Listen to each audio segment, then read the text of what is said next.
Was ist Crypto.com und kann Crypto.com Binance vom Thron stoßen? Was solltest du über den Grow-Token wissen?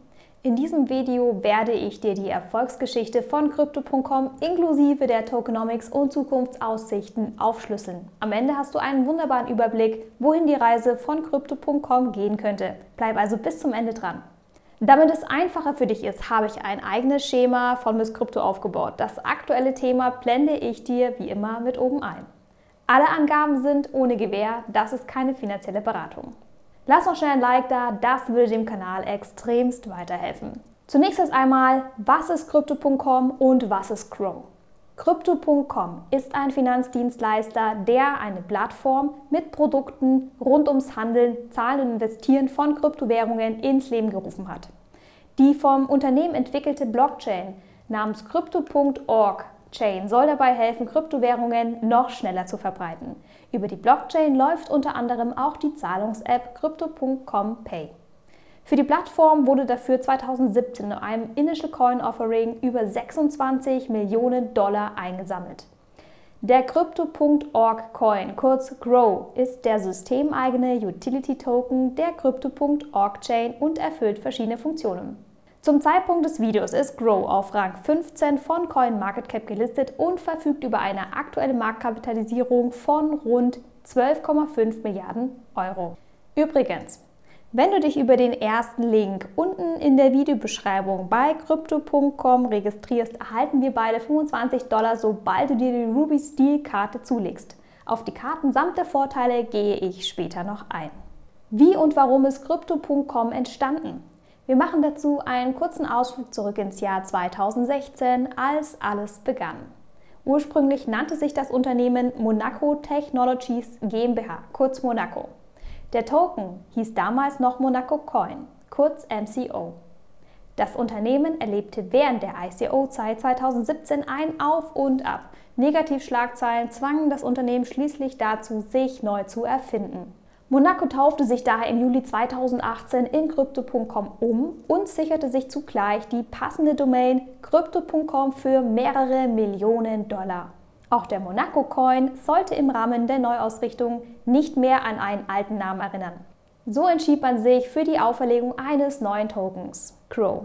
Für das gesamte Rebranding sollen geschätzt 10 bis 12 Millionen US-Dollar investiert worden sein. Ende 2018 ging Grow schließlich live. Alles lief, dann jedoch ein erneuter herber Rückschlag durch den sogenannten Wirecard-Skandal.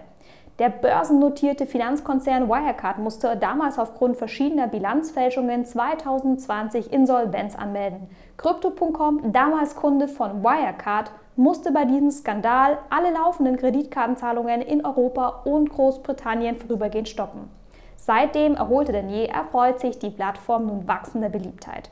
Crypto.com erfährt immer mehr Aufmerksamkeit und die Nutzerzahl steigt weiter an. Damals nur in Hongkong gestartet, ist Crypto.com mittlerweile mit Niederlassungen weltweit vertreten. Allein in Europa zum Beispiel auf Malta, im schweizerischen Zug oder auch auf Bulgarien. Aber auch in China, Singapur und in den Vereinigten Staaten. Soviel zur spannenden Entstehungsgeschichte.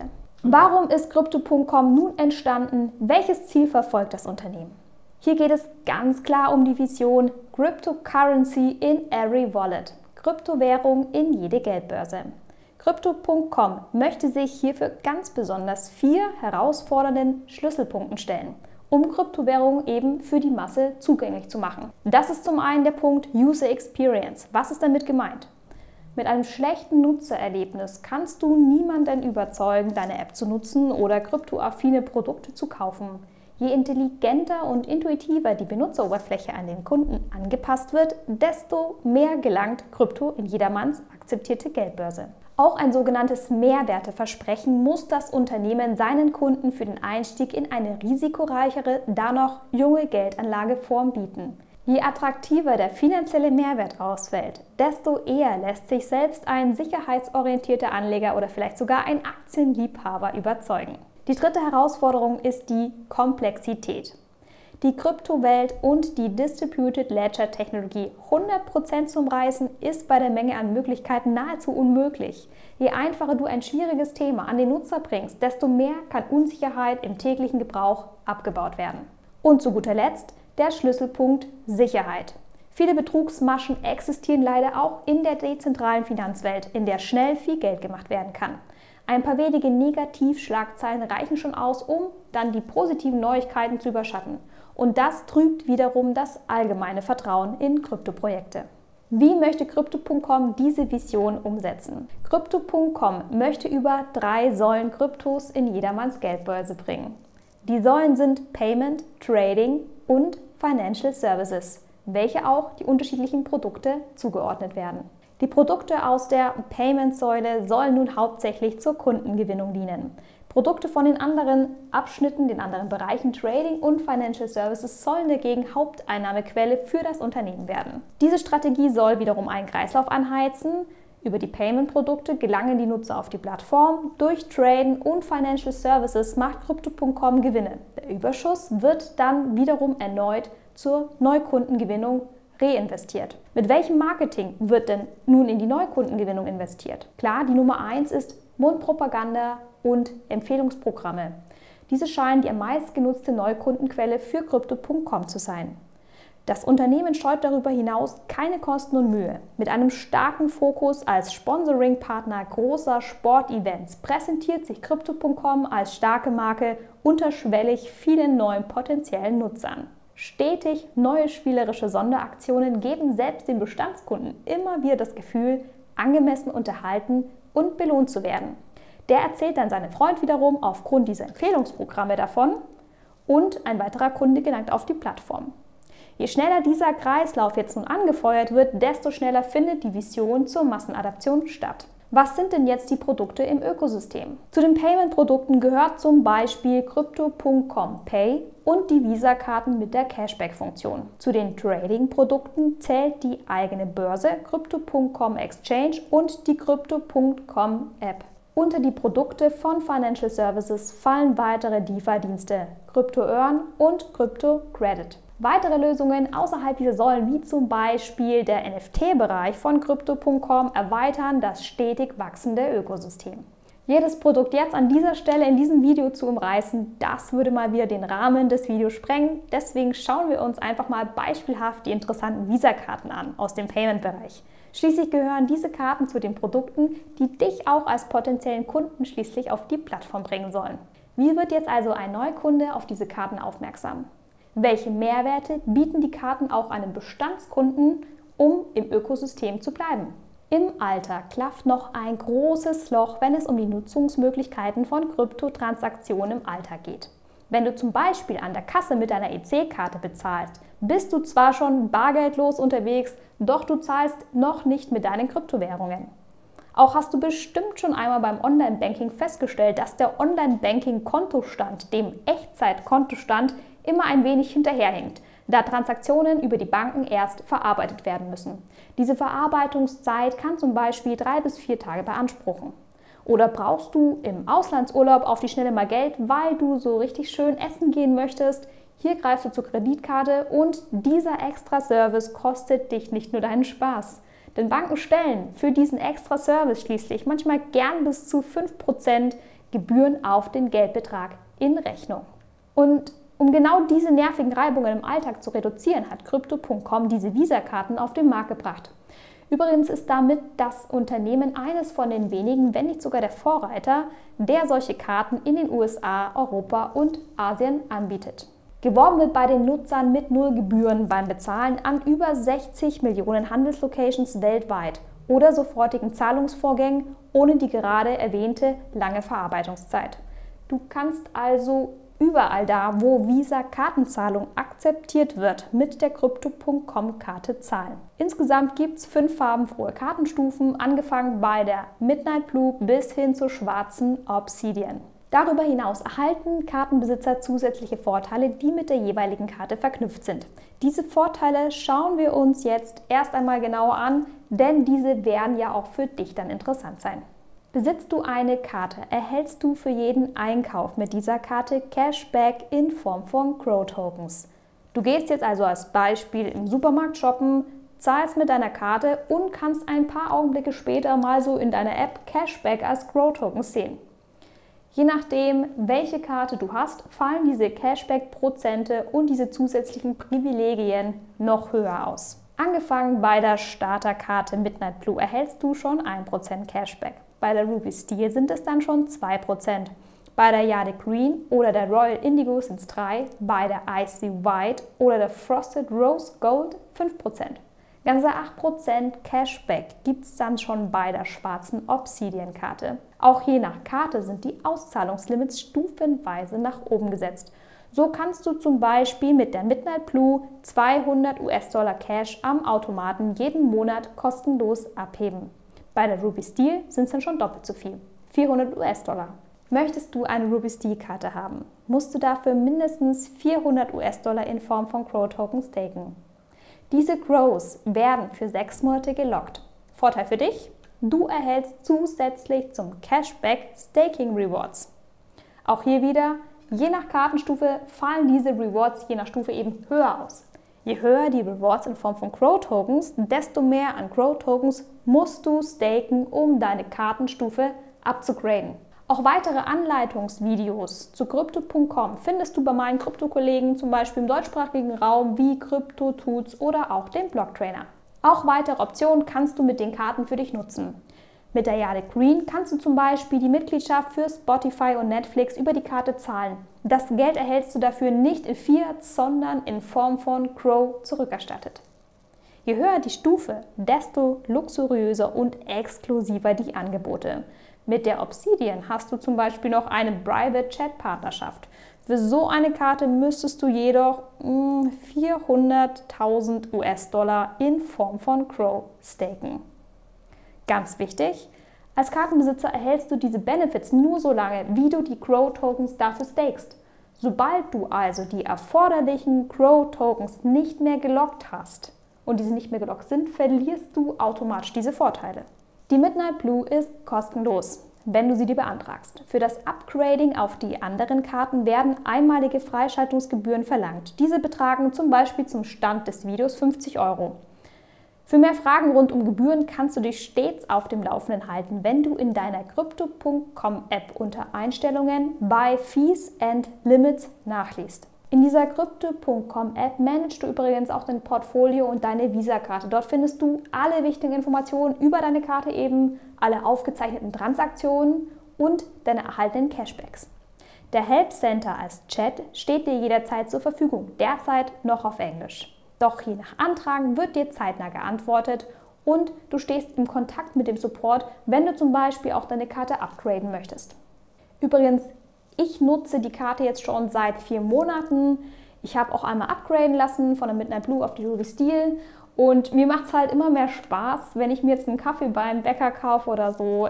Ich bekomme Cashback dafür, ich sehe es sofort in meiner App und ja, es lohnt sich auf jeden Fall. Wenn du auch davon profitieren möchtest, kannst du dich gerne über den ersten Link unten in der Videobeschreibung anmelden und dir 25 € an Rewards abholen, sobald du dir eben auch deine Ruby Steel Karte organisiert hast. Als nächstes beschäftigen wir uns mit der Blockchain-Technologie und dem Konsensusmechanismus der Plattform. Crypto.com Pay verwendet als technologisches Fundament die Crypto.org Chain. Diese Blockchain ist Open Source und verwendet einen sogenannten Permissionless and Tendermint-basierten Delegated Proof of Stake Mechanismus. Was ist nun damit gemeint? Beim Begriff Tendermint klingelt es vielleicht noch in Zusammenhang mit meinem Terra Luna Video. Noch einmal ganz kurz. Tendermint Core ist eine Instant-Rechenmaschine extra für Blockchains. Mittels einer Software werden dabei die Validatoren, also die großen Knotenbetreiber, untereinander wahlbasiert vermittelt. Somit soll die Sicherheit eines dezentralen Netzwerks gewährleistet werden und geheime Absprachen ausgeschaltet werden. Permissionless bedeutet, dass jeder genehmigungsfrei am Netzwerk teilnehmen kann. Und wer nimmt jetzt alles am Netzwerk teil? Zu den Teilnehmern gehören zum einen die Kunden, die in Kryptotransaktionen tätigen. Die Kunden kaufen wiederum bei den Händlern als weitere Blockchain-Teilnehmer. Diese Händler erhalten logischerweise Zahlungen in Krypto und können sich gleich auf diese Weise als neue Zahlungstrendsetter behaupten. Dann gibt es noch teilnehmende sogenannte Settlement Agents. Das sind die Akteure, die Zahlungen zwischen den einzelnen Währungen klären und dafür finanziell entlohnt werden. Und zu guter Letzt die Validatoren bei einem Proof-of-Stake-Mechanismus. Die Validatoren stimmen dem nächsten gültigen Block auf der Blockchain mit den neuen Transaktionen zu. Die Validatoren verlangen für ihre mühevolle Arbeit der Blockgenerierung und das Stellen ihrer Rechenleistungen Gebühren. Validatoren staken außerdem Grow-Tokens für die Netzwerksicherheit. Netzwerkteilnehmer können ihre Grow-Tokens dann über solche Trusted-Validatoren delegierend staken. Für das Staken werden Rewards dann je nach neuem Block ausgeschüttet. Das passiert in etwa alle 5 bis 6 Sekunden.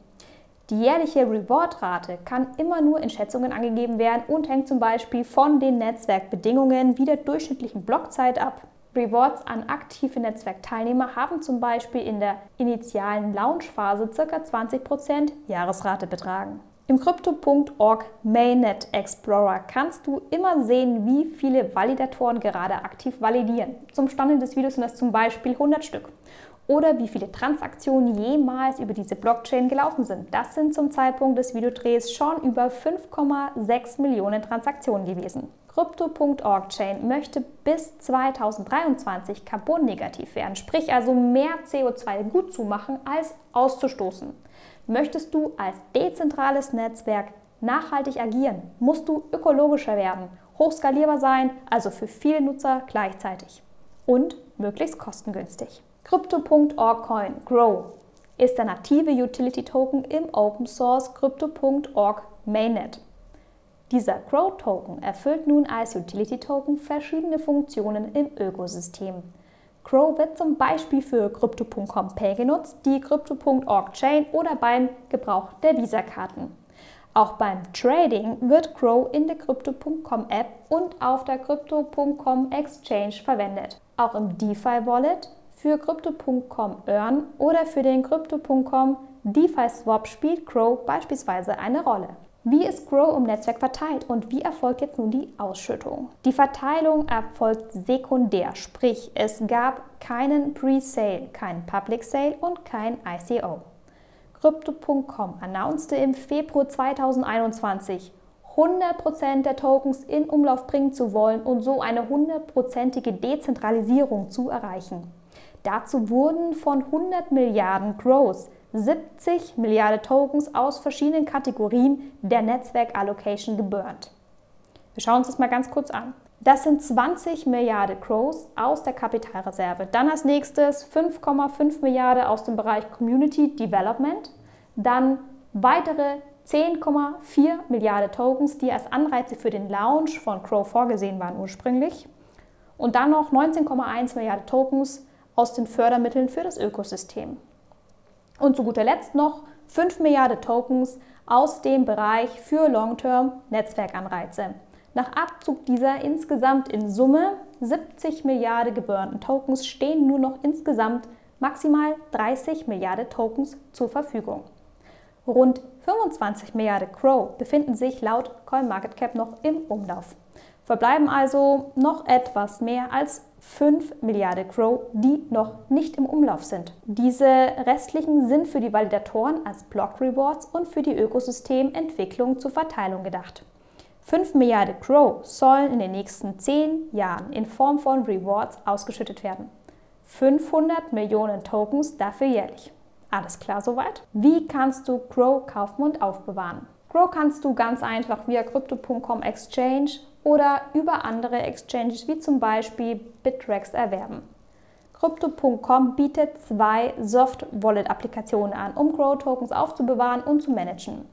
Das ist zum einen erstmal das Non-Custodial Wallet über das Crypto.com DeFi Wallet und einmal als die Custodial Wallet Variante in der Crypto.com App. Bei dem letzteren Wallet hast du auf der einen Seite nicht die volle Dezentralität und Kontrolle über deine Private Keys. Doch auf der anderen Seite ist diese Handhabung ziemlich easy in der App. Solltest du deinen Private Key im Worst Case verlieren, kannst du dich an den Support wenden und hast so die Chance, wieder Zugang zu deinen verlorenen Keys zu erhalten. Das Crypto.com In-App Wallet unterstützt den Kauf, Verkauf und das Aufbewahren von über 100 verschiedenen Kryptowährungen und von über 20 Fiat-Währungen wie zum Beispiel dem Dollar oder dem Euro. Die Crypto.com App kannst du dir zum Beispiel über den Google Play Store oder den App Store herunterladen. Wer steckt hinter Crypto.com eigentlich? Ehemals Monaco Technologies GmbH wurde 2016 von insbesondere 4 Personen gegründet: Chris Marszalek, Raphael Melo, Gary Orr und Bobby Bao. Chris, momentaner CEO, hat früher an einer polnischen Universität studiert und neben Crypto.com schon 3 andere Unternehmen aus dem E-Commerce- und Technologiebereich mitgegründet. Raphael Melo hält die Position des Chief Financial Officers, des CFO, inne. Über 15 Jahre Erfahrungen in der Finanzbranche ließen ihn tiefe Einblicke in Bereiche des mobilen Payments in Asien erhalten. Melo konnte zum Beispiel über 50 Millionen australische Dollar für die Finanzierung von Enzoro, das ist eine Social Commerce Plattform, sichern. Und das sogar von bekannten Kapitalgebern wie Goldman Sachs oder BlackRock. Gary Orr ist Product Designer und Software Engineer mit über 9 Jahren Erfahrung im Bereich Full Stack Engineering. Auch mit Meilenstein als Architekt der Plattform Enzoro konnte er weiterhin begeistert durch maschinelles Lernen und künstliche Intelligenz seine Erfahrungen in das Unternehmen einfließen lassen. Der letzte im Bunde, Bobby Bao, Head of Corporate Development, ist gut vernetzt in der asiatischen Blockchain-Industrie. Vor der Ära Crypto.com war er in der Abteilung Mergers and Acquisitions der Investmentbank China Renaissance. Viele weitere Manager und Advisor rund um die Kernkompetenzen aus AI, Trading Technology, Operations and Talent unterstützen das Unternehmen mittlerweile über alle Kontinente verteilt. Welche Partnerschaften konnte Crypto.com jetzt nun bisher schon gewinnen? Reaching the next billion users with the world's best partners. So zitiert Crypto.com seine bisherigen Partnerschaften. Und diese sind tatsächlich gigantisch. Als Branding-Stratege hat sich Crypto.com Partner aus den beliebtesten und größten Sportligen geholt. Dazu gehört zum Beispiel die UFC, die Formel 1 als Dachverband, das Aston Martin Formel 1 Team und die Fußballer von PSG. Auch der in der NBA spielende Verein Philadelphia 76ers announcete 2021 eine Partnerschaft mit Crypto.com. Zusätzlich zum Trikotsponsoring haben die 76ers ihren ersten NFTs über den NFT-Marktplatz von Crypto.com herausgebracht. Zuletzt hatte sich das Unternehmen noch für schlappe 700 Millionen Dollar die Namensrechte des Staples Centers in Los Angeles gekauft. Eine der größten Eventhallen in den USA wird nun ab Weihnachten 2021 zur Crypto.com Arena umgetauft. Auch wird seit kurzem mit dem E-Sport-Turnier Twitch Rivals vom Streaming-Anbieter Twitch zusammengearbeitet. Durch die Partnerschaft erhält Crypto.com mehr unter anderem an Medienplatzierungen und beschallt uns nun weltweit in mehr als 250 Sendungen mit seiner Werbung. Mein Fazit zu Crypto.com? Crypto.com ist für mich ein Beispiel, wie sich ein Unternehmen neu erfunden hat, um sich auf eine nächste Ebene zu bringen. Das Investment von rund 10 Millionen Dollar fürs damalige Rebranding hat sich bisher ausgezahlt. Googelt ein Krypto-Newcomer in Zukunft mit den Keywords Krypto, so wird er zwangsläufig auch immer auf eine Plattform, die den Namen Crypto.com trägt, stoßen. Die Online-Präsenz und die Präsenz als Sponsor im Alltag führt zu einem unterschwelligen, aber starken Branding der Krypto-Plattform.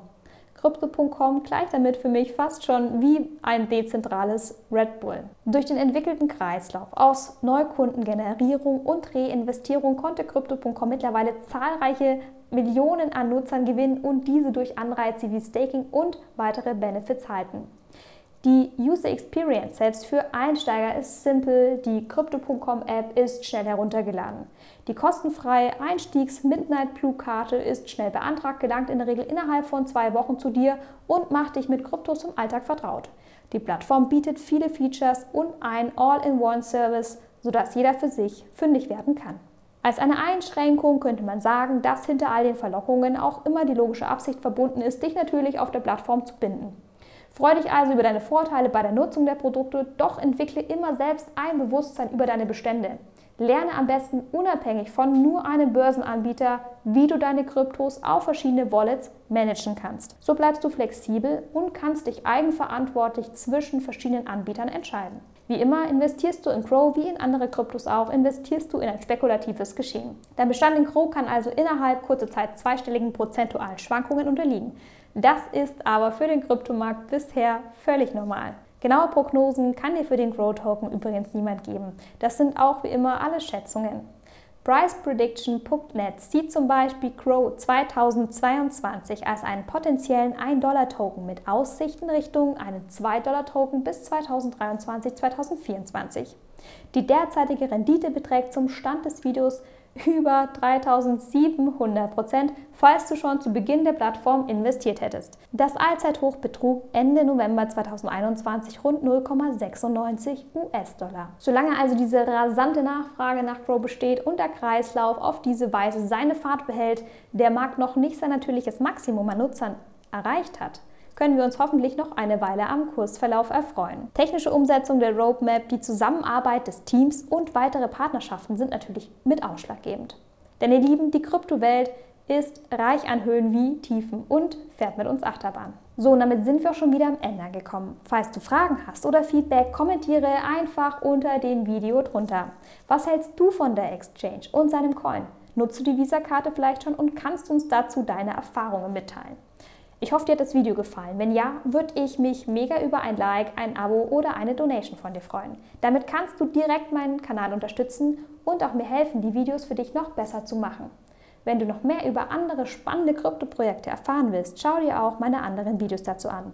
Zum Beispiel das Video zu Quant oder zum Beispiel auch das Video von IOTA. Folg mir auch gerne über Twitter, um auch unabhängig von meinen Videos auf dem Laufenden zu bleiben. Danke für deine Unterstützung, ich freue mich riesig auf dich. Ich bin Miss Krypto von Kryptos fasziniert. Wir sehen uns bis zum nächsten Mal.